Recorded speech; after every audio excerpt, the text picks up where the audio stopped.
নমস্কার বন্ধুরা, ঝুম্পার রান্নাঘর চ্যানেলে সবাইকে স্বাগত। তার আগে বলি হ্যালো বন্ধুরা, আই এম ব্যাক। আমিও চলে এসেছি তোমাদের কাছে একটি রান্নার রেসিপি নিয়ে, চিকেন রান্নার রেসিপি নিয়ে। তো আজ আমি চিকেন রান্না করে দেখাবো। তো আমি চিকেন রান্না করার জন্য কি কি নিয়ে নিয়েছি একটু দেখিয়ে দিই। নিয়ে নিয়েছি তো একটা আলুকে 4 টুকরো করে নিয়েছি, আর কেটে নিয়েছি পেঁয়াজ, এটা হচ্ছে আদা বাটা, এটা জিরে বাটা, রসুন বাটা আর লঙ্কা বাটা। আমি 6টা-7টা লঙ্কা নিয়ে নিয়েছি, তোমরা যেমন ঝাল কিছু পছন্দ করো সেরকম লঙ্কা নিয়ে নেবে। তো আমি 7টা লঙ্কা নিয়ে নিয়েছি এখানে, আর একটা আলুকে 4 টুকরো করে নিয়েছি। তো চলো প্রথমে আমি আগে আলুটাকে লাল করে একটু ভেজে নেব। তো আমি কড়াইয়ে আগে তেল দিয়ে নিই।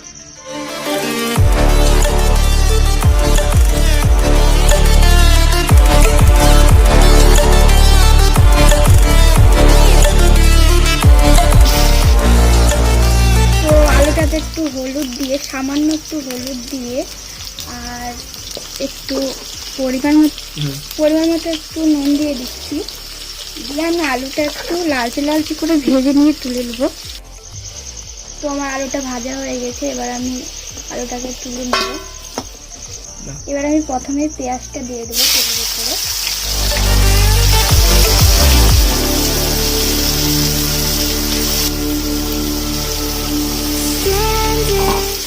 পেঁয়াজটা দেওয়ার পর খানিকক্ষণ পেঁয়াজটা একটু লাড়াচাড়া করে এবার আমি মাংসটা দিয়ে দিচ্ছি পেঁয়াজের উপরে। জালটা একটু কম দিতে হচ্ছে না? তো পেঁয়াজ আর মাংসের যে রসটা বেরোয় সেটা যতক্ষণ না মরবে ততক্ষণ মশলাটা দেবে না। তো দেখতেই পাচ্ছ মাংসতে জল নেই, তো রস মরে গেছে। তো এবার আমি মশলাগুলোকে দিয়ে দেবো।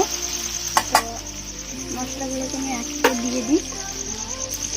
আদা বাটা, জিরে বাটা, রসুন বাটা আর শুকনো লঙ্কা বাটা। তো সব মশলাগুলোকে আমি দিয়ে দিলাম।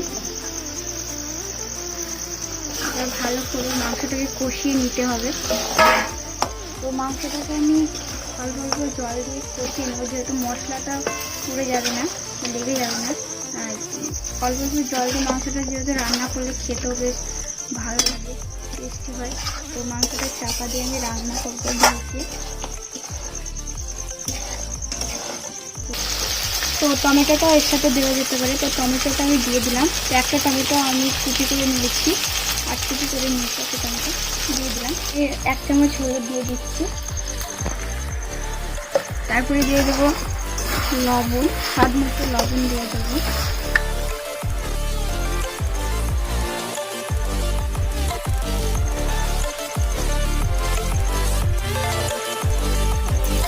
তো দিয়ে দিলাম।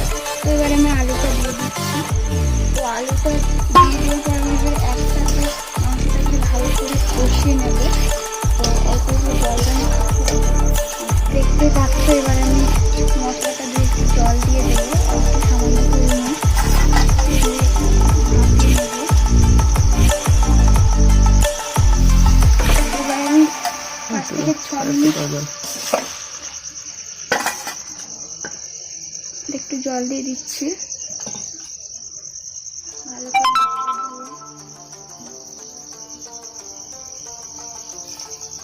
এবার ঢাকা দিয়ে দিই। 5 থেকে 6 মিনিট আমি ঢাকা দিয়ে রাখবো, তারপরে ঢাকনাটা খুলে দেবো। তো 5 থেকে 6 মিনিট হয়ে গেছে, এবার আমি ঢাকনা থেকে তুলে নিচ্ছি।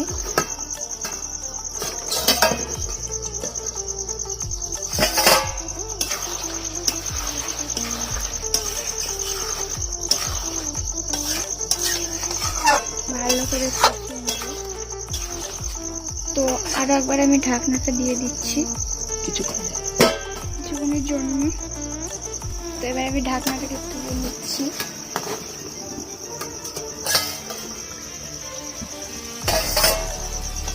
দেখতেই পাচ্ছ কত সুন্দর কালার হয়েছে।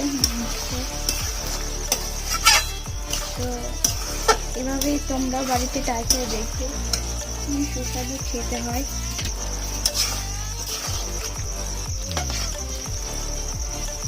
তো ভালো করে কষিয়ে নেব যতক্ষণ না রসটা মরবে।